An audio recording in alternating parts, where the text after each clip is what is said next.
Okay, so here we have a little project. This piece of wood, nicely rotted out here, is taken off a project we're working on, and rather than deal with wood in the future, I want to go with something that's going to hold up a lot longer and I don't have to worry about it. So I got a piece of aluminum, 1 by 2 inch, same as this piece of lumber. There we go. I won't have the clampy deal on top, but it'll be perfectly fine. So I just marked here our lines in the aluminum, and we'll see if we can cut this with a portaband. Okay, so here we go. It's our portaband. If you were looking to buy a portaband in the mid-2000s, this is probably the one that you would have really wanted to have. It's a cordless Milwaukee portaband, all metal housing, and 28 volt.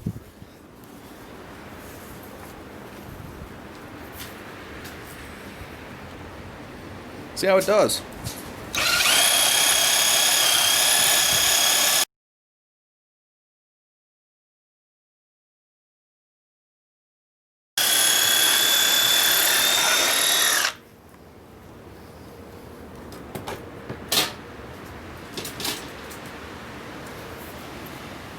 Nothing to it. Nice cut. Cut through nicely. You can see I rocked the saw back and forth, but there you go, 1 inch by 2 inch stock. Doesn't take too long to cut through there. Nice cut. Okay, so now that we got that cut, we have these notches I'm not worried about, but this one here I do want to put in. This is to clear a piece of angle. So I am going to try and cut this one out here. We'll use a portaband as well. And like I say, these two here, they don't do anything anymore, so we're not going to worry about those. So before, I would like to transfer my holes, but before I do that and risk breaking this more, what we'll do is take a square,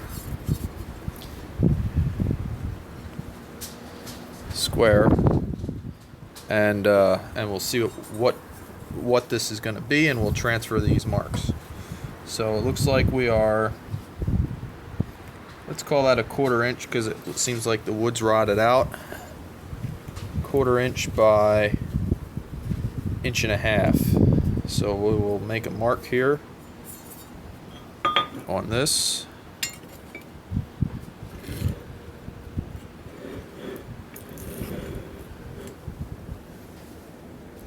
There we go. We will make a nice square 1/4 inch mark here.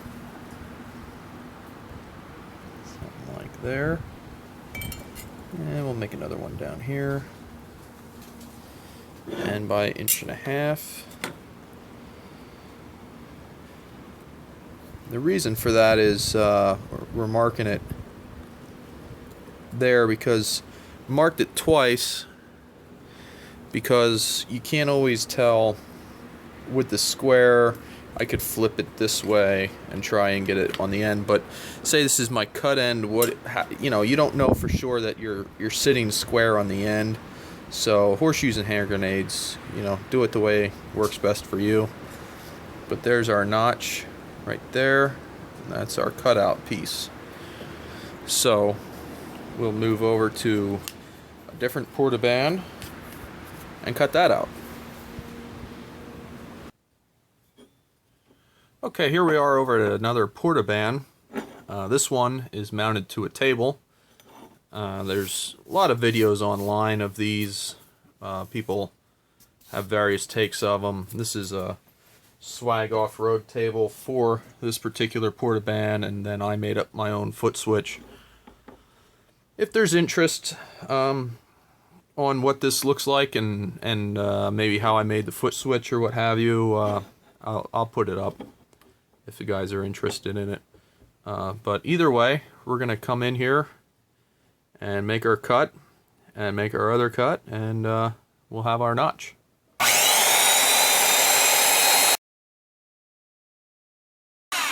I should mention that you don't want to push too hard. I was pushing a little hard just there with the aluminum, because it does kind of gall up the blade. This is not an aluminum cutting blade like I have in the other Portaband, so got to take it a little easier. Yeah, much easier evidently.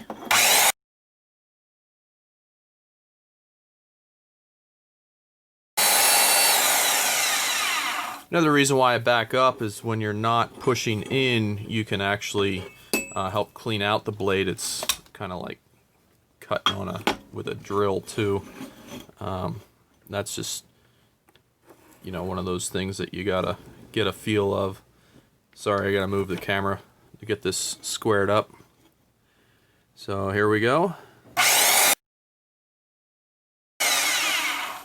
Alright, there we go. There's our cut, and you can see when we look at this compared to our other cut. Let's put them both here. This cut much finer than the previous cut. The previous blade was much more aggressive cutting. There we go. So if I had to do this again, I'd probably change this blade out, but sometimes you just gotta take your time and you get there.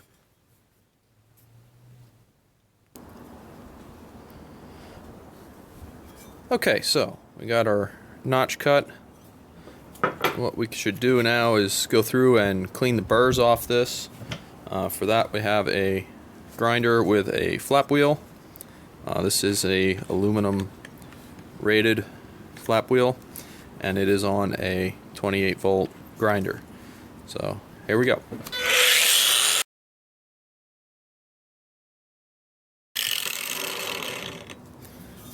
Alright, so there we go. Nicely deburred. Same size as our wood. So now we'll take it over and test fit it where we're working.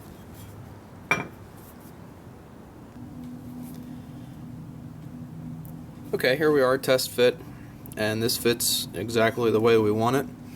Fits on here where there's the 3 holes that we have to transfer, and this will sit here like that, and we'll square it up, but it should be right flush with all this.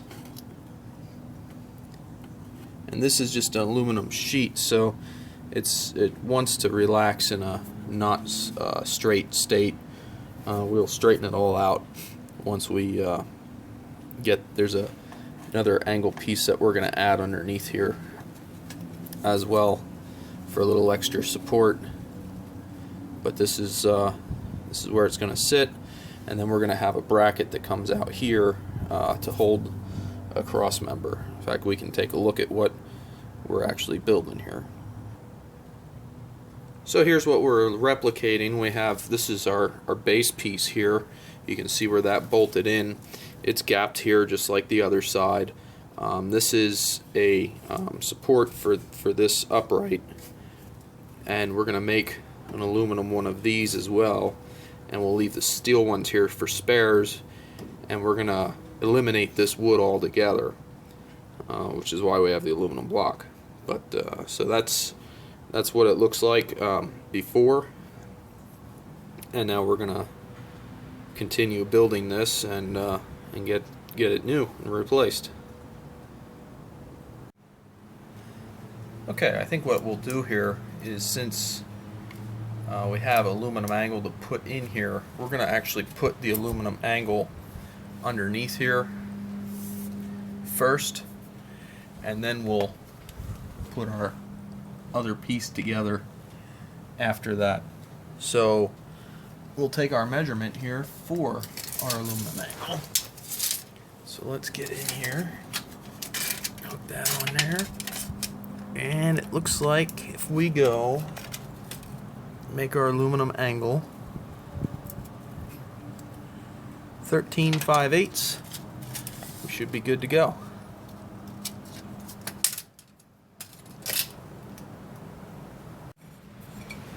Okay, we got our piece cut here. That's going to sit just like that. And if you can see, we have an angle cut here in this other piece that we're going on. So what we're going to do, we're just going to hold up our new piece, and we're going to mark the back there so that we know where that angle's at, and we can transfer that this way. Kind of hard to do this with the camera in the way, but there we go. We can take this over to the portaband then. We'll put this in the vise and we'll cut that off, and then we'll have that matched just in case that's for clearances or anything like that. Might just be trim work, but we'll match it regardless, and that'll get us that much further. Then what we'll do is we'll mark these holes, drill them here, and then we can transfer through this piece with a transfer punch into the bottom of our block. So it'll be a little bit easier that way, and we could also attach this to the other piece of angle here then too once we get that spotted in place. So a little bit of a process. We'll just keep going with it. Okay, so there we go. We made our cut. We also made some center marks here. I'm just holding this in place yet. I don't know if you can see, we got our angle cut there, and these guys here are going to be the center of our holes going back into the frame. So we will now regroup, drill some holes in this angle right in the center of this leg, not in the center of this leg. This is 1 inch here, 1.25 inches here. So we're going to drill a hole 1/2 inch here and a hole 1/2 inch here. Then we'll come back here to the car, put that up, continue our hole through, and continue mounting this piece up. Okay, so we got our piece cut, the holes are drilled in it. We're going to drill the 5/16 clearance hole through, since we have our hole covered.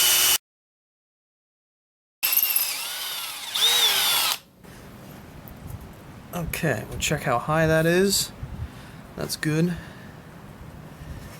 I did check behind here before we drilled, but we're going to try and use these style of retaining nut, and these here require a specific size hole that you drill out a little bit bigger and set these in. So we'll see how that works here. Then we'll get our second hole drilled.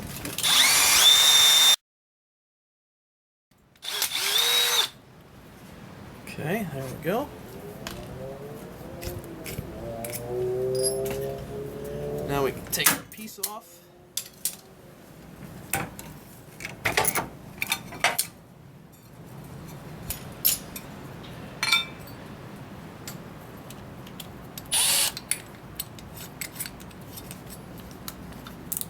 This drill bit is the clearance hole size.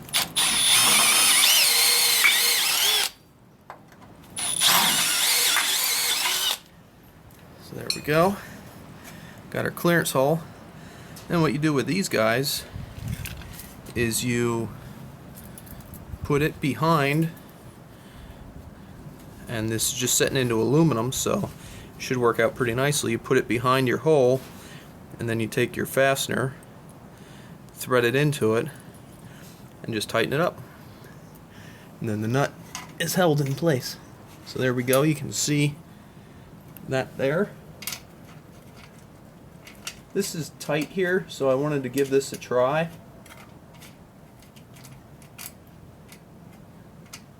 Actually, let's reclamp our workpiece in place, and we'll just set it right in place. so there we go on that.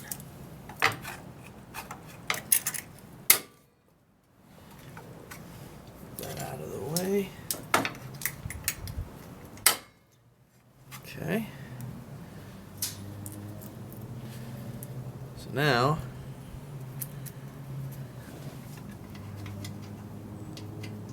hold that in place. We'll start that.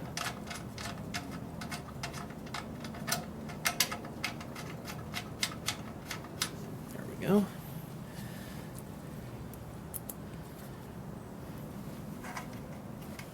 Hold that one in place.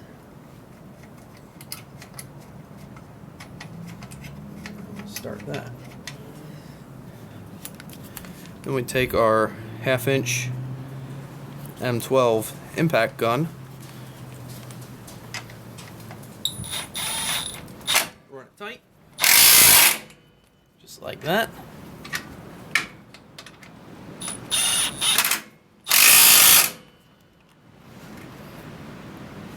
And let's just see. And now you can see the nut is held in place. So there we go.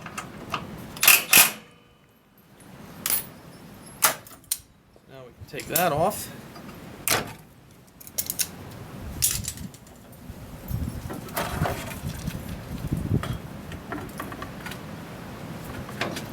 And then that guy will end up on top of there, except this way. But what we need to do first yet is drill some 5/16 holes,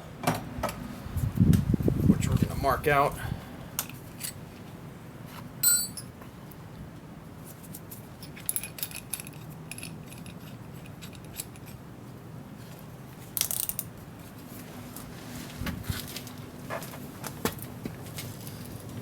Bit.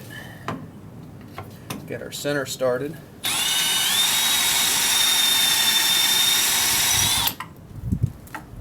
Same thing here. And the same thing here.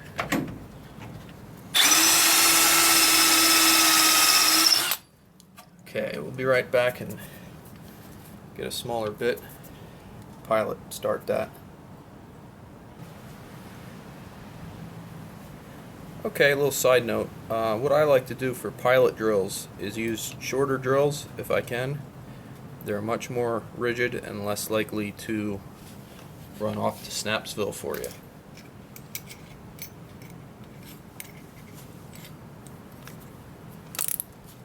Okay, here we go.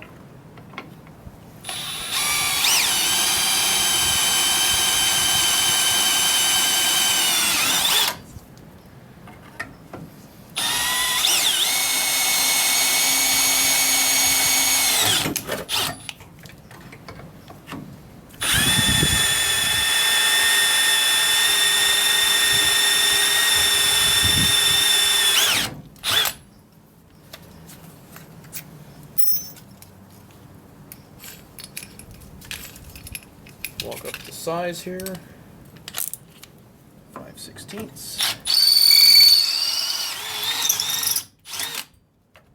Bit's not sharp.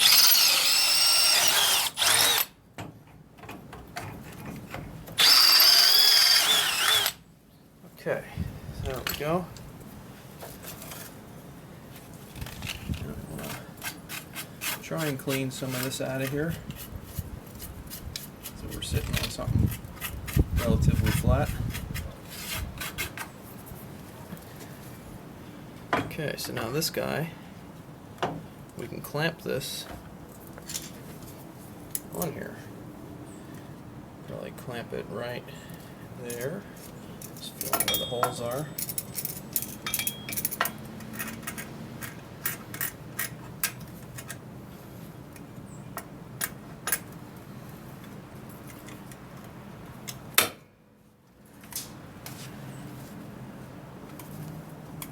Twisted straight.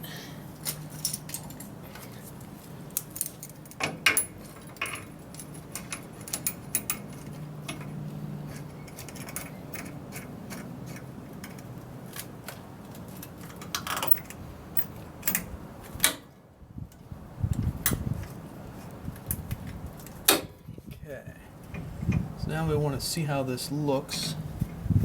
If it's sitting at a bad angle, or if we need to adjust where it's sitting. A little bit. Kind of canted out a little bit. Not quite sure why. I think we might go with it though. We'll see how it looks once we transfer our holes. This end's relatively straight. Sometimes you get what you get. Things are bent up when you start a little bit, so you can't get too bogged down in trying to get perfect. So, light tap.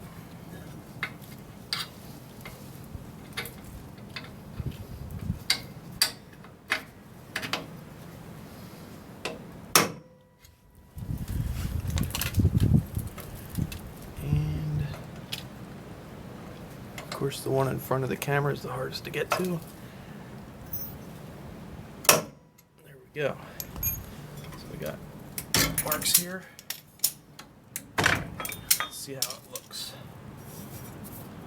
So we're favoring the rear a little bit. It's not centered.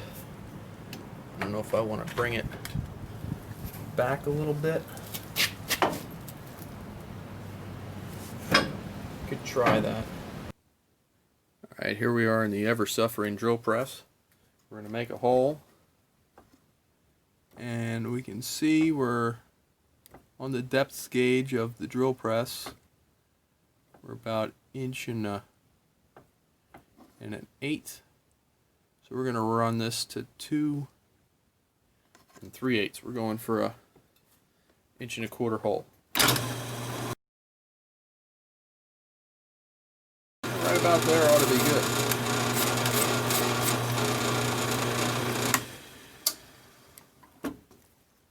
There we go.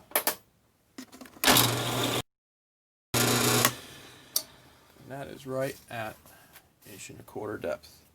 Right where we want it. According to the crappy gauge on this thing, which is good enough for what we're doing. Okay, change our setup. Okay, here we go with another hole.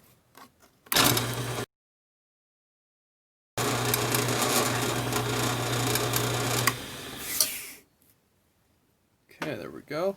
That's good to go. Next up, we're going to tap a hole. I know we should use the tapper, but we're not gonna. This is a starting tap. A little bit less of a taper on here. And we're gonna go with that. We're gonna bury this, and then we'll clean the hole out, and we'll see if we want to go deeper. I drilled the hole deeper than I really wanted it to be, just because I knew this was gonna not tap it all the way to the bottom.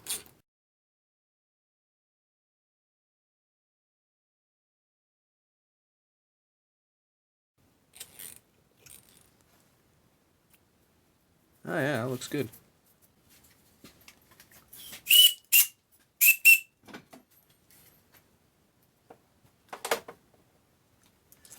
Okay, so we got that cleaned out. We'll see how this threads in.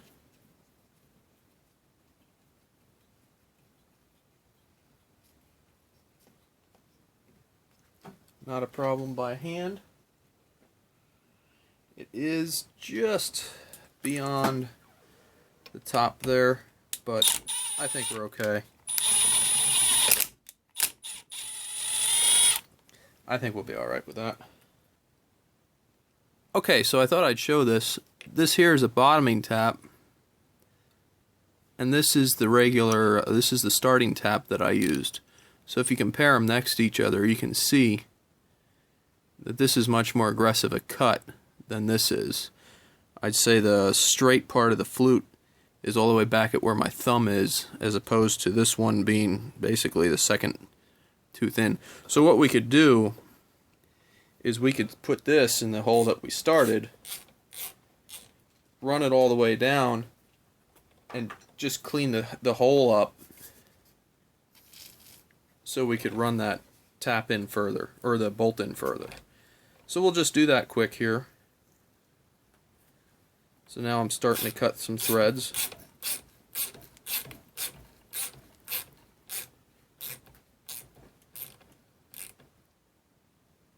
And there we go. That's bottomed out. When we get it out, we should see it's got chips in it.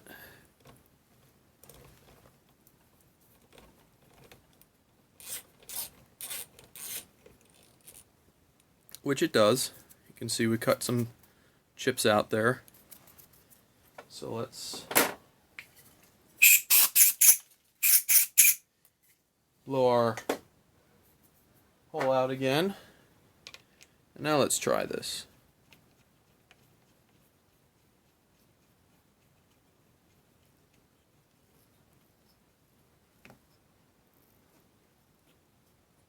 So now, we're no longer standing proud, we're down all the way.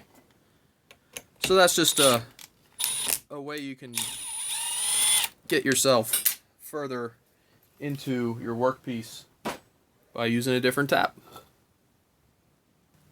Alright, so next what we're going to do is we're going to transfer some marks here. We know a few things here. Here's our piece of wood. We know that our first hole is 7/8 in, and we estimated that here is about 7 and 25/32 centers. Sorry, 7 and 25/32 centers. So what we're going to do is we're just going to take some Sharpie and we're going to make some marks here.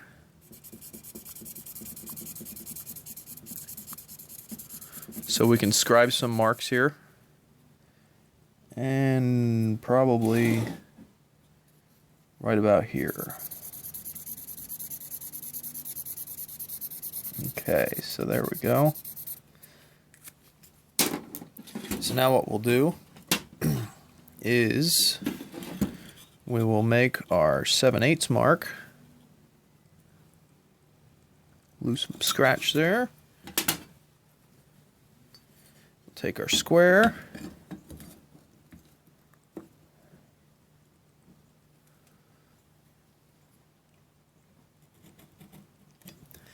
There we go. Now from there, 7, push that up against there, 7 and 25/32. Right there.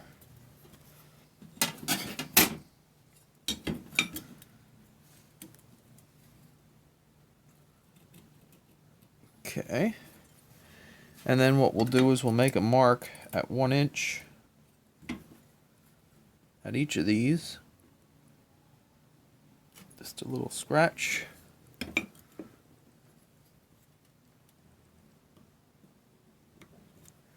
Then we'll line those up.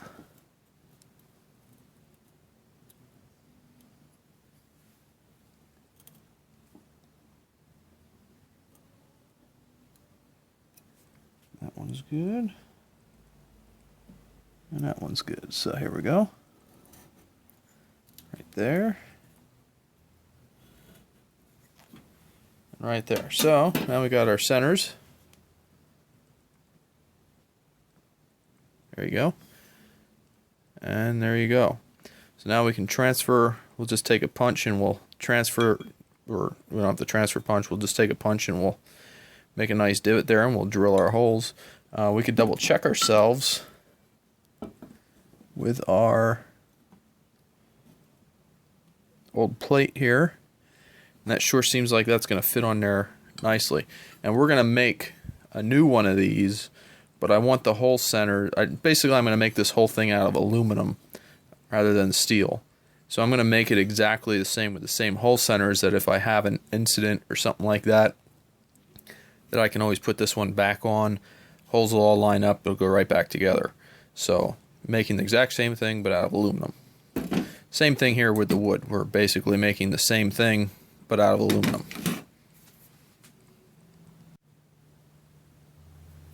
So we're over here at the drill press, and what we're going to do is, I'll just show you a quick little thing here.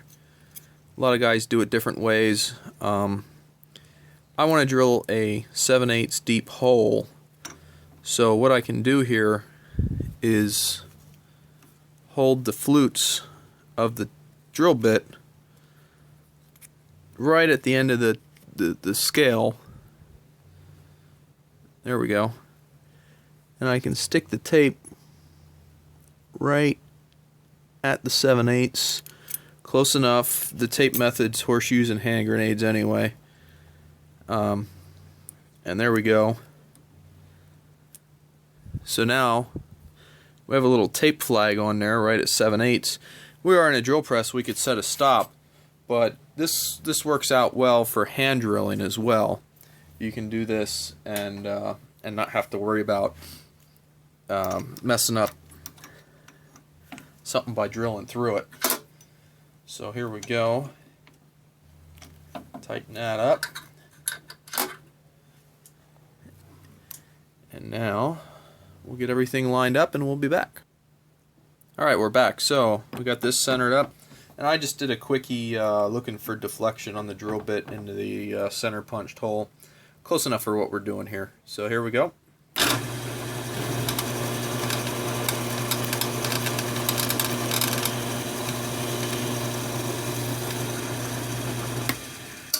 Should have put something else underneath here. Give me a second.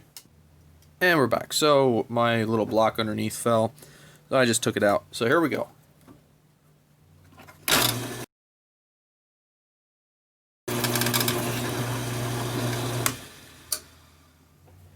That should be it. Here's the next setup. So here we go.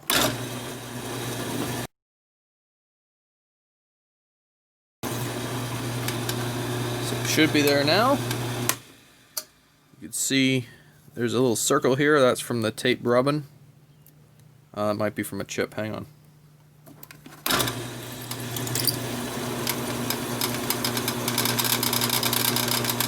There we go.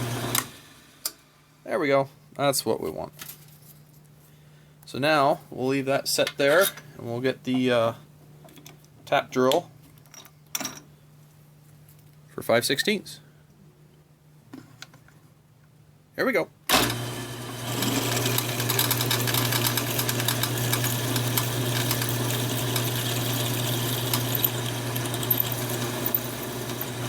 You just go down until you feel the bottom. And I should have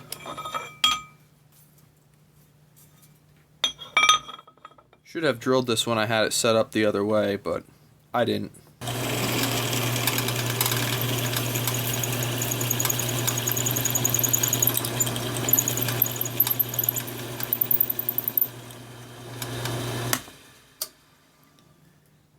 So there's our holes, and we'll tap them. So we'll do the same thing we did yesterday. We'll start with the starting tap and we'll finish up with the plug tap. And then we'll probably be good to go from there. So here's the starting tap. Oh, this is the what I'm using. I'm not using a tap handle. I'm using a ratchet with, this is just a stubby icon ratchet.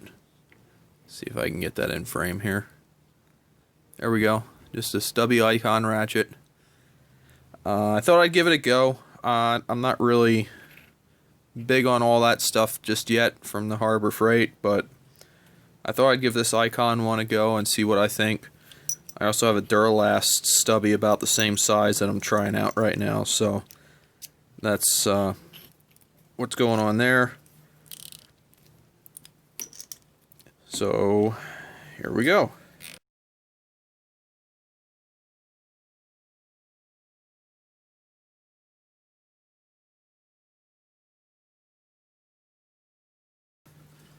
So that's how we drill and tap. You don't need to see me do the other one. We'll do that one off frame and move on. Alright, next here what we'll do is we'll take a measurement of what these lengths are, because this is 3 pieces welded together, so that's 10 inches. That's 3.5 inches. and 6 inches. So we're going to cut our stock then. So that's 10, 3.5, and 6. So we got them on there so we won't forget what they are. And then we'll be over at the bandsaw and we'll cut these.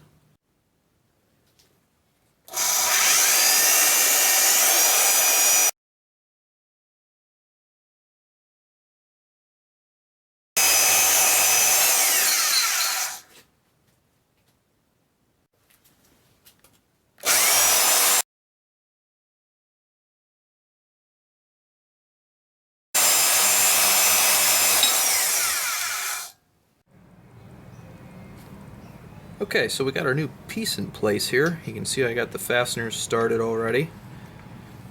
Just take a minute here and tighten them up, and then we'll put on the bracket that goes on here.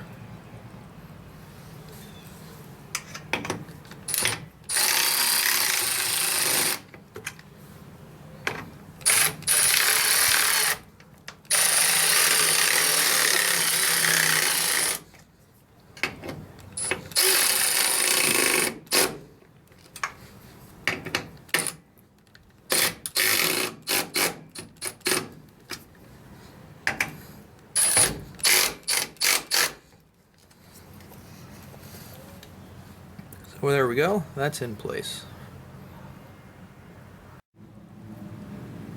So now we got this piece, the other piece up in place. I just have this hand tight. We can see this fits in here. It holds the corner post up. That's a bracket for that. Just want to show going with anti-seize on just a little bit on the end of the fasteners. And we just install these just like this.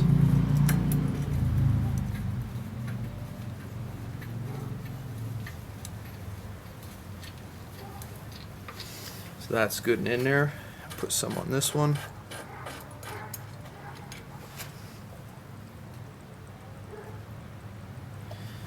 And then we'll tighten it all up.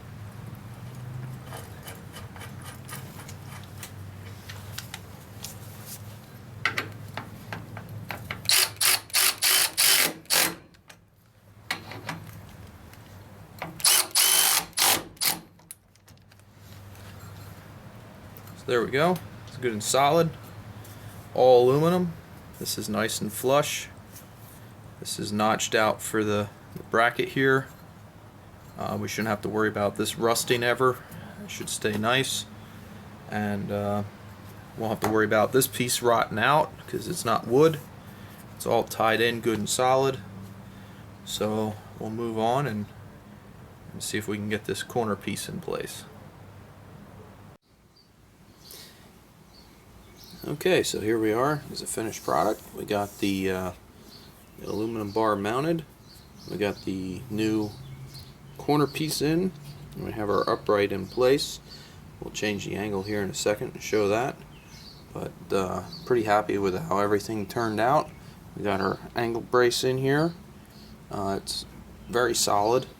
I think it's way more solid than the original was. And hopefully now we won't have to worry about it rotting out.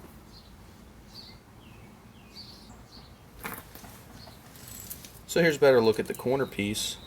This is mounted on a spring to keep it so that it can move a little bit with the motion of the motor car. Here's our piece of aluminum. Has a little bit of give to it, but it's not substantial. I don't think it's enough to really be concerned with. And like I say, I made the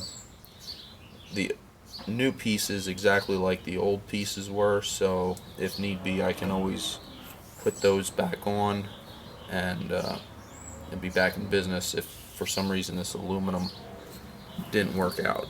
So there we go, putting new corners on the rear of the motor car, getting ready for getting the sides and rear canvas on it, and project's progressing along nicely. Hopefully we'll have some more videos along the way. So thanks for watching. Have a nice day.